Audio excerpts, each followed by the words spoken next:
Hey, what's going on? My name is Mark Bikabatbat and welcome back to my channel. So for today's video, pag-uusapan naman natin kung paano mag-remove ng background using Microsoft Office application like Word, Excel, and PowerPoint. Okay? On my previous video, pinakita ko kung paano mag-remove ng background using a site which is remove.bg. And then, you can also remove background using Photoshop. But the question is, paano kapag wala tayong internet connection? Or hindi kaya ng ating laptop ang application ng Adobe Photoshop? So this will be the answer. Majority of the teachers and students ay gumagamit ng Office application. Kaya itong tutorial na to ay para sa inyo. Okay? So, ayun. Let us open our application, Microsoft PowerPoint. Then I prepared a pictures na meron siyang solid na background, and then the other one is yung meron siyang color. Like for example, your selfie, yung isa is yung may background using surroundings, say for example, nature and the like. Okay? So papakita natin. Yung isa is complex, yung isa is yung simple lang. So there are ways kung paano i-import ang ating pictures on Microsoft PowerPoint. The easiest way is to open your picture and then copy, tapos paste natin sa ating slides. The other way is by using our ribbon. Click lang natin yung insert, and then we have our pictures. Click lang natin yung picture tab, and then we're going to locate our picture. Say for example, we have this one. Then we're going to insert the other photos. Halimbawa, yung pangalawang way, copy, Control C, and then we have Control V. So, lalagay natin dito. Ayan. So, wala na tayong ibang mahanap na litrato, kaya eto na lang yung ating gagamitin. Ayun. So, medyo maayos-ayos ako dito sa picture na to. Okay? So, yun. First na gagawin natin, let us start with the simple picture using solid background. All you have to do is to select the picture.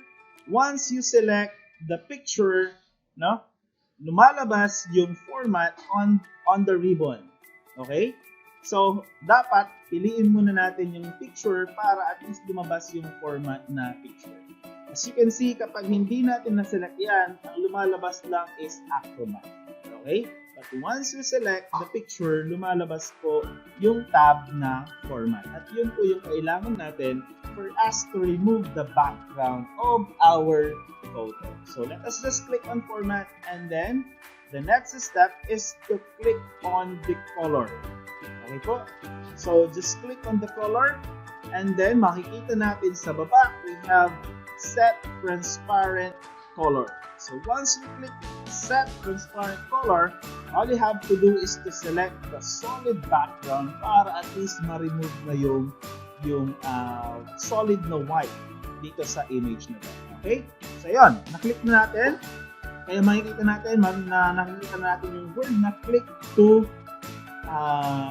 to add title. Ayun, so na-remove na yung ating background. Okay? So yun yung pinakamadaling way para ma-remove ang background nitong simple image na to. Kaso nga lang, etong napili natin ay hindi solid. Meron siyang nakalagay na nandoon. Okay? Yung parang triangle sa taas. So, ang gagawin lang natin is to crop it para at least matanggal yung dalawang yun. So, you have to click on the image once again, and then just click on crop, tapos i-resize lang po natin. I-resize din lang natin ito para at least solid siya na na-crop. Okay po.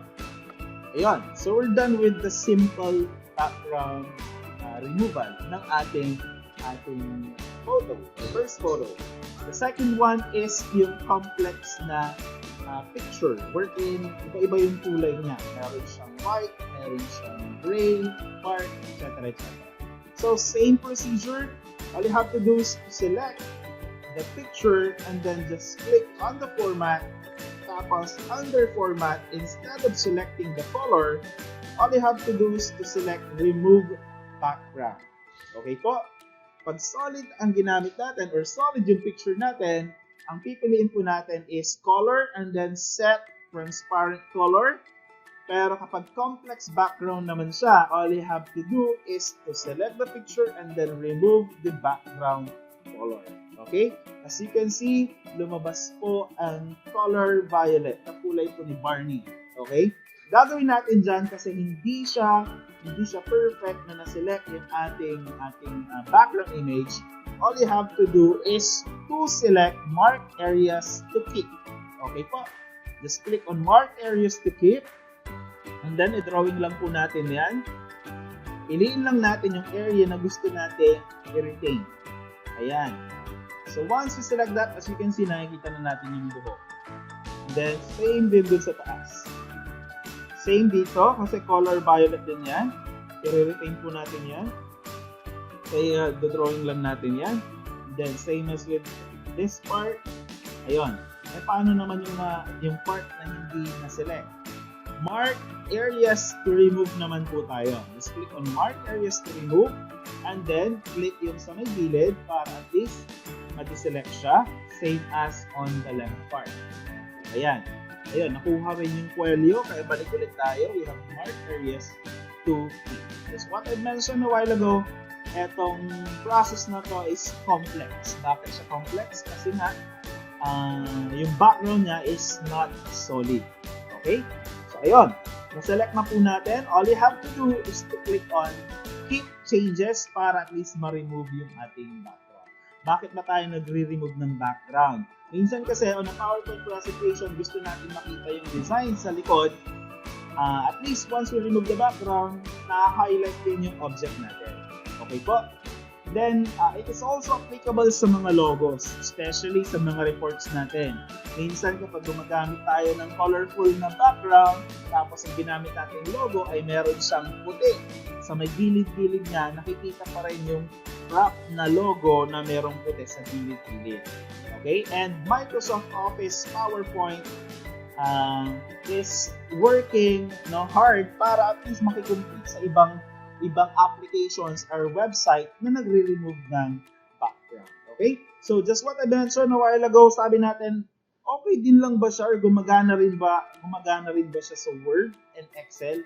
Yes, gumagana rin po siya. All you have to do is to open Microsoft Word. Na-open ko na kanina. Let us just copy or paste the image. Same procedure. All you have to do is to click the image. Tapos, anong susunod? Just click on the format. Makikita po natin yung option na pinili natin kanina. We have removed background. Tapos, uulitin lang po natin yung procedure na ginawa natin kanina, which is mark areas to keep and mark areas to remove. Same as with our MS Excel. All you have to do is to click on Insert, then Pictures. Tapos, under Desktop, select the image. Tapos, we have to click on Format, and then we have Color, tapos set Transparent Color, and then just click the solid part para at least ma-remove din yung ating background color. So, yun. Ayun. And that's it for today. I hope you learned something new and hindi ka na mahihirapan mag-remove ng background. MS PowerPoint or Microsoft Office application lang pwede mo na ang gamitin para at least ma-remove yung iyong background or ma-remove mo yung background sa iyong picture. Okay? So if you find this video helpful, hit the subscribe button, like, and comment down para sa mga susunod na videos natin or video tutorial. And of course, share this video to your friends and sa mga co-teacher or your classmates para at least malayo ang maabot ng ating video. Once again, this is Mark Bikabatbat. Keep safe and God bless. Thank you very much.